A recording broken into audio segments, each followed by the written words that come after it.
Hey there, everybody, and welcome to Real Time, where we are live talking about film and television and everything in between. And today's episode, I'm going to be unboxing a brand new lens that I came across that I couldn't believe was only $90, and it's a extremely wide angle lens. Let's check that out. Let's dive right into it.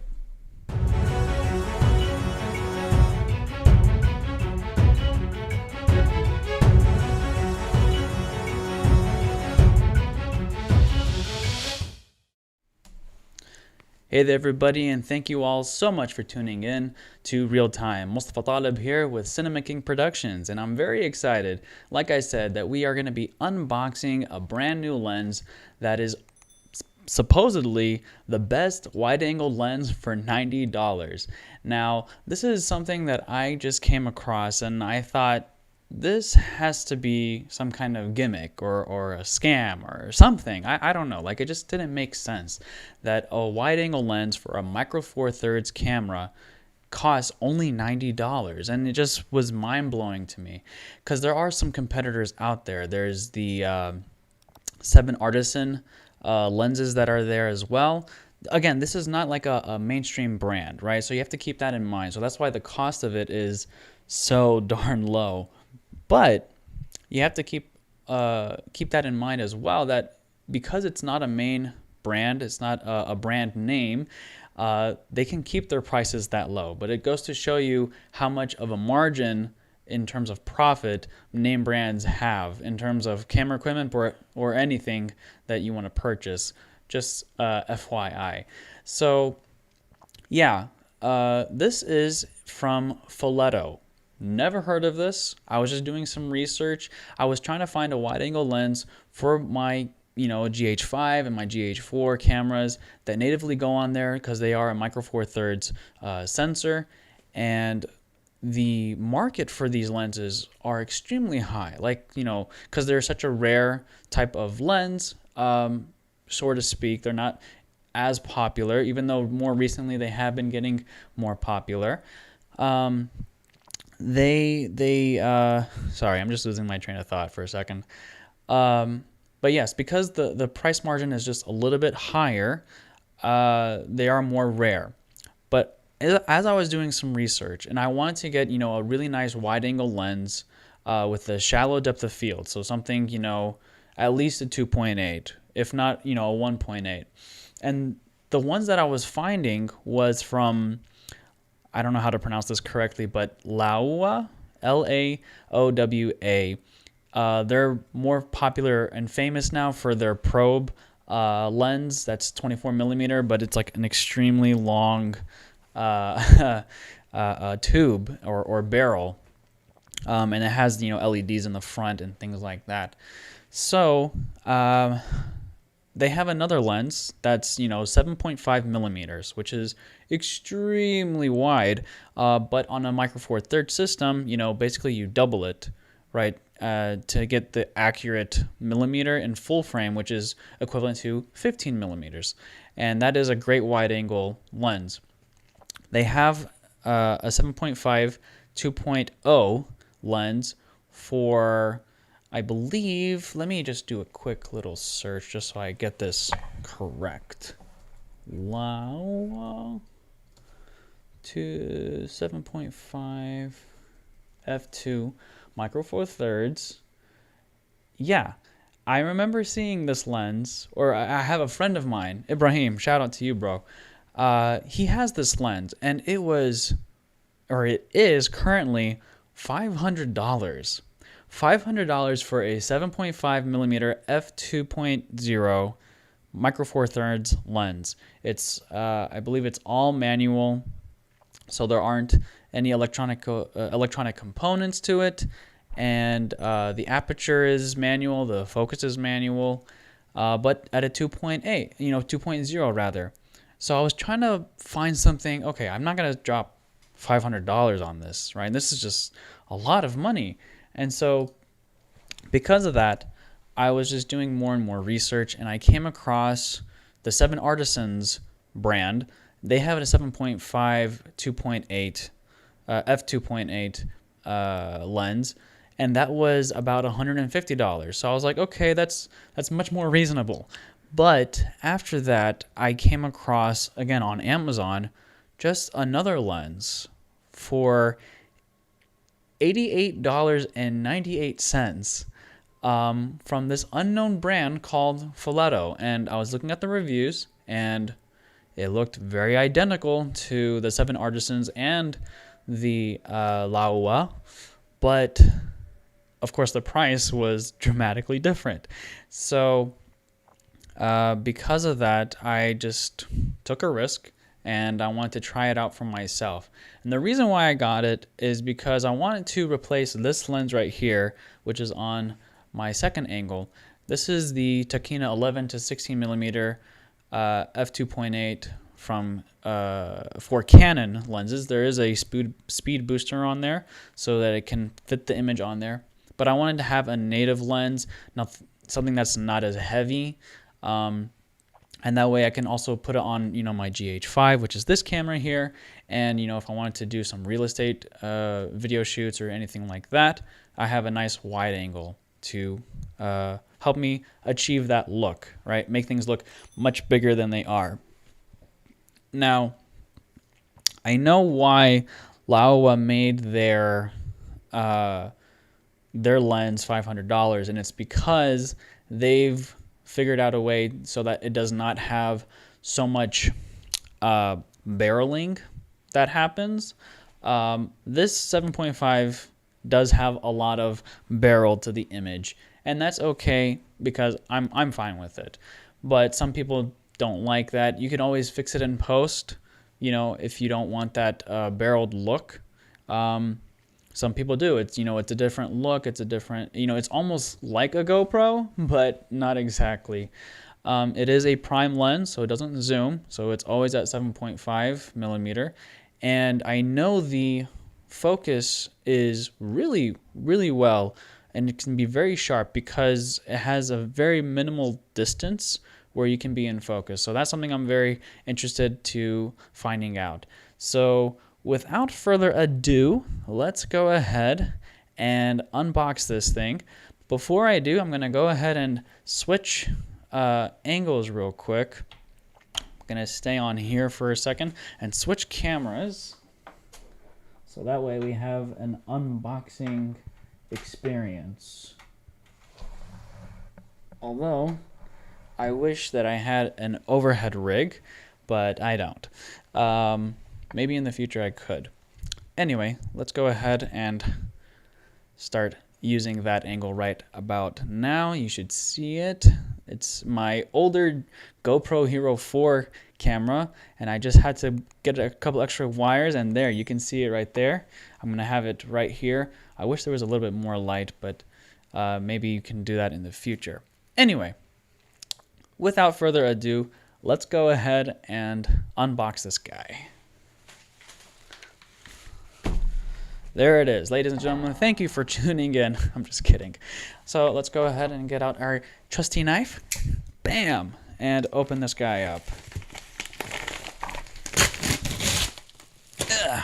Okay.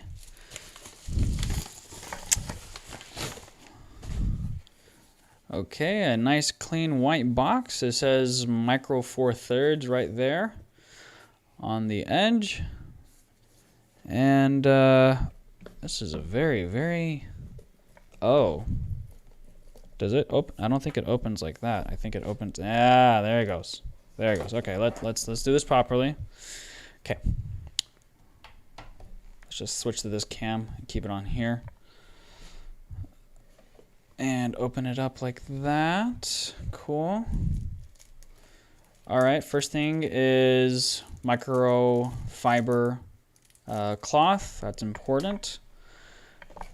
And now the lens itself. Wow. And I think that's pretty much it. Everything else is garbage. But here's the lens. It's got a bit of weight to it, which is nice. I like that. I think it's all metal body with some plastic to it. Oh, wow. There we go. And the brand here says Risespray. I don't know if that's just another brand, but I mean, I remember seeing Risespray on Amazon, but I guess it's the same, literally the exact same thing in manufacturers. But yeah, I'm very excited about this. Let's take a closer look. I don't know if y'all can see that right there. But yeah, this is very loose on the back, but that's not a huge deal. It came with the lens cover. It has a lens hood that's fixed on here. You can see that barrel along the front, right about there. Let's see. Can you see it like that? Maybe like that. I don't know. So yeah, there it is on 2.8, and very smooth. It has a very nice throw. Very smooth. It's not. I think it's like 11 pieces in the fan, and the focus ring as well. Very smooth. Glides very nicely. Very nicely. I'm very happy about that. So this is going to be a little tricky as I'm doing this live, but I'm going to go ahead and try to install this lens on my side camera and make some adjustments accordingly. So let's get right into that. Give me a moment. Again, I want to thank y'all so much for tuning in. And if you haven't, make sure you give it a like and subscribe to the channel and have that post notification turned on for more live stream content like this. I really appreciate every single one of y'all tuning in and watching. And if y'all have any questions, make sure you leave them in the comment section down below, and I will be watching over here on the side and answering them as soon as I can. So without further ado, let's go ahead and hook this guy up.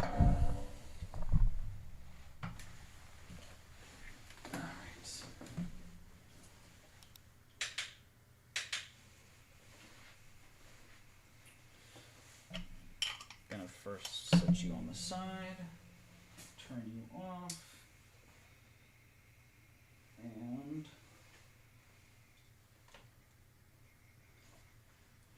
unhook you from here.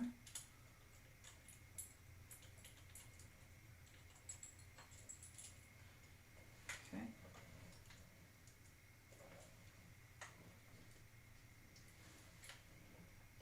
All right. Let's go ahead and set you down right there. And hook this on.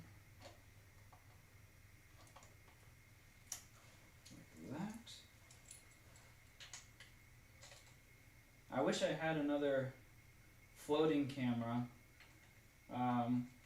You know, I hope one day that, you know, when this show does expand and become much greater than what it is now, that I would have a floating wireless camera that is in real time, so that way I can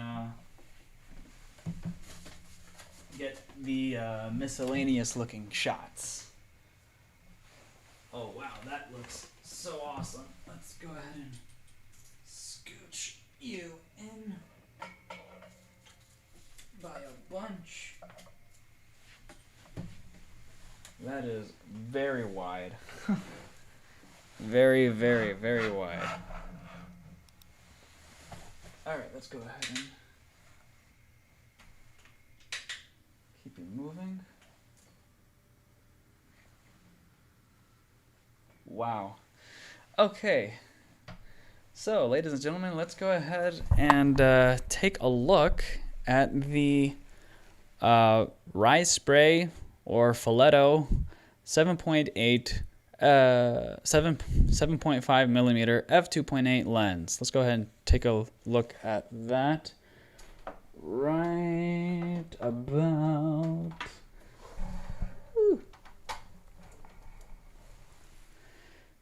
And here we go. Now that is such a wide angle lens. I mean, especially being so close to me, it's very, very far. Yeah, that's all the way at 2.8. Wow, that is something. Let's go ahead and adjust some settings here. There we go. What do y'all think? I think it looks absolutely amazing being a wide angle lens. And again, this was only $90 and, you know, has, you know, great minimum focus. So if I'm actually, let me get really up close. If I put this out of focus right here, like, see, I'm very, very close to the camera right now. And it's getting my fingers at that distance, which is amazing. If I can do that, there we go. Wow, that is so, so cool. I'm very, very excited about this. Oh man. It's very wide. I will say that. It is very, very wide, but I think it is a necessary lens to have in anybody's, you know, kit lens, or in anybody's kit of lenses, to have an extreme wide angle lens, because you might use it for street photography, you might use it for real estate, you might just use it for artistic reasons, just to have that nice barrel. And it keeps things pretty well in focus, I think. I think it looks really, really awesome. Yeah, this has been so awesome and so great. I know this is going to be a little short of a live stream, but I'm very excited that y'all were tuning in. And with that, I think I'm going to go ahead and end it here. If y'all enjoyed it, give it a thumbs up, and don't forget to subscribe. Make sure you hit that post notification down below, and thank y'all so much for joining me on Real Time, where we are live talking about film and television and everything in between. Make sure you are tuned in for tomorrow at 6 p.m. Central Standard Time. Like I said, if y'all aren't following me on Instagram, I said that I'm going to be inviting some of my friends, and we're going to be talking about another great movie franchise, The Lord of the Rings. And we're going to have just a bunch of fun doing impressions, and, you know, I'm going to be asking questions, why they love it so much, and things like that. So if you're interested, make sure you are tuned in. That's, again, tomorrow, May 29th at 6 p.m. Central Standard Time. And then following up with that on Saturday, May 30th at 2 p.m. Central Standard Time, I'm going to bring on the upcoming hip-hop artist, Ahmad Rodwan, who is also known as Iconic Bond. So make sure you are tuned in. And this is Mustafa Talib signing off. I'll see y'all in the next one. Peace out.